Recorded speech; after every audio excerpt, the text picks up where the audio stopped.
Oke, dari user FV6Y U5NK1Z. Bang, bagaimana menurut Abang soal teknik ICT dan para trader yang suka sniper entry? Oke, it's work for them. Kalau itu bekerja buat mereka, siapalah kita mau ngejudge, ya enggak? Jadi trading di sini itu untuk apa sih? Untuk mencari profit. Kalau dia dengan caranya profit, ya sudah. Karena setiap orang punya jalan masing-masing. Yang selalu saya bilang, 2 tambah 2 itu 4, 1 tambah 3 juga 4, 0 tambah 4 hasilnya juga 4. Oke, jadi macam-macam caranya untuk mencapai hasil. Saran saya untuk user ini, cari strategi yang cocok, nggak usah ngikut-ngikuti, cari yang cocok, coba dulu, cocok pakai, kalau nggak cocok tinggalin. Kita fokus sama trading plan kita saja, nggak usah fokus sama trading plan orang. Itu sih menurut saya. Welcome to answer your question. Jangan lupa untuk komentar di bawah untuk kita jawab di video selanjutnya. Oke, dari Green Tea 1402. Halo Mas Tama, salam dari Sulawesi Selatan. Halo.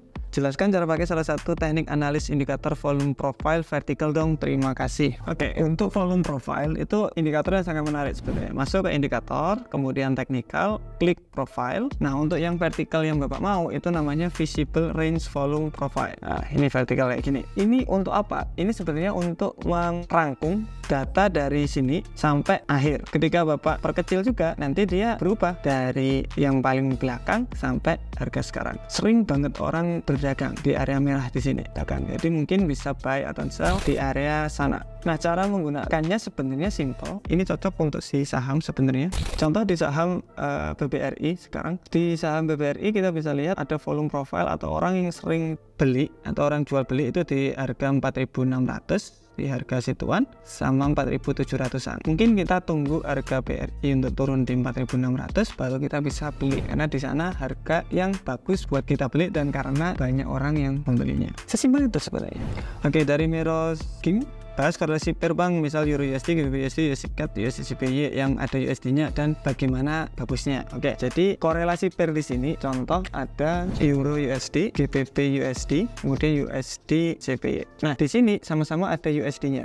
Berarti apa? Biasanya ketika Euro USD naik, GBP USD naik, USD CPY turun karena USD-nya di depan, kebalikannya. Nah, itu namanya korelasi, berbanding positif, berbanding terbalik. Contoh ini USD apa lagi? CAD. Pokoknya depannya US dollar, berbanding terbalik biasanya. Nah, itu namanya korelasi. Sekuat apa korelasinya? Contoh ketika Euro USD itu naik, apakah GBP USD juga ada kenaikan sama? Contoh naik 100 pip, apakah GBP USD bakalan sama 100 pip? Jawabannya lah enggak. Karena mungkin di Euro ada perdagangan yang kenceng banget, makanya harga itu naik drastis. Tetapi di pound itu enggak begitu. Maka dari itu, ketika Euro itu naik drastis, GBP USD naik juga, tetapi tidak begitu drastis. Nah, itu konsep dari korelasi. Nah, apakah kita harus aware sama korelasi? Jawabannya adalah iya dan enggak. Kalau Bapak itu terlalu banyak entryan, mungkin mulai berhati-hati ketika entry satu, contoh Euro USD sama GBP USD. Nggak usah entry dua-duanya, satu aja yang menurut Bapak bagus. Tetapi kalau Bapak tipe orang yang entryannya sedikit, 2 entryan, 3 entryan, itu menurut saya nggak masalah. Hilangkan korelasi pair selama masih masuk sama trading plan hajar.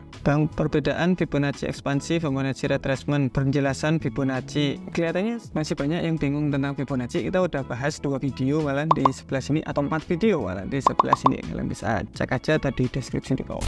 Oke, dari siswa teladan, Mas Tama bahas dong soal positif dan negatif dari copy trade. Menarik. Oke, copy trade di sini kita bahas positifnya terlebih dahulu. Positifnya di sini kita nggak usah mikirin technical analysis, kita nggak usah ngapa-ngapain, pokoknya tinggal copy trader yang bagus, nanti hasilnya mengikuti mereka. Dan juga kita bisa sebenarnya atur resiko sesuai sama profil resiko kita. Contoh si trader di sana menggunakan resiko 1%, kita juga bisa menggunakan 1% atau di bawah 1%. Jadi kita bisa ngaturnya sebenarnya. Sekarang kita bahas yang negatifnya. Oke, negatifnya di sini kita tidak bisa kontrol trading kita. Jadi karena itu semua dikontrol sama copy trade-nya. Walaupun kita bisa close manual, tetapi tetap semua kontrol open sama sell-nya mereka yang nentuin. Yang kedua, yang menurut saya ini paling penting, kita nggak belajar di sana. Ketika copy trade-nya di situ katakanlah tutup, itu kita nggak belajar di sana. Atau ketika copy trade-nya sedang drawdown yang sangat dalam, drawdown di sini minus yang lumayan gede, itu kalau orang yang sudah advance itu udah bisa gampang untuk mengatasi mengatasinya, tetapi kalau orang yang masih baru itu nggak bisa mengatasinya. Jadi kita nggak belajar di sana, experience-nya nggak dapat.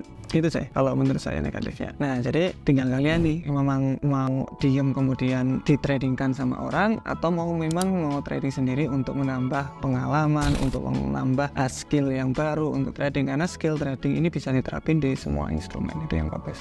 Oke, dari Elang Muda, apakah position trader itu agak masuk mirip investasi jangka bulanan ya Mas? Aku melakukan itu. Oke, jadi tipe-tipe trader itu ada beberapa, ada scalping yang pendek-pendek, beberapa jam tutup, intraday beberapa hari tutup, swing berapa minggu tutup, kemudian ada yang paling lama itu namanya position trader. Itu tahannya itu bisa berbulan-bulan sampai bertahun-tahun. Seperti kalau kalian itu hold di cryptocurrency Bitcoin, kalau kalian tahan sampai lama 5 tahun, berarti kalian termasuk position trader. Atau di saham itu biasanya orang-orang termasuk position trader. Yang bagus yang mana? Yang bagus itu yang tradingnya cocok sama trading plan-nya kakak. Jadi misalkan saya orangnya pengen yang tiap hari close, mungkin bisa intraday atau scalping dengan time frame yang agak kecil, H4 ke bawah. Nah, kalau pengen yang swing atau yang agak lama, karena saya pengen naruh kemudian dibiarin, itu bisa ke H4 ke atas time frame-nya. Jadi tergantung masing-masing tradernya.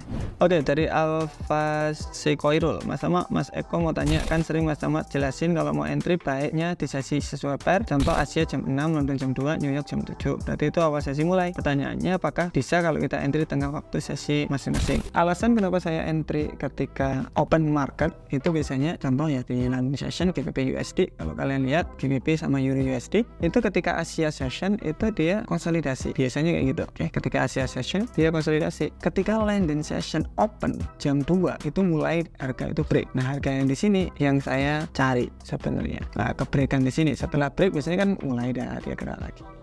Sebenarnya kalau mau entry waktu di tengah-tengah juga nggak apa-apa, tapi biasanya agak telat. Maka dari itu kalau intraday sama scalping saya saranin untuk awal-awal sesi. Nah, kalau swing trading nggak masalah sebenarnya. Itu alasannya. Oke, itu dari saya. See you next video. Bye bye.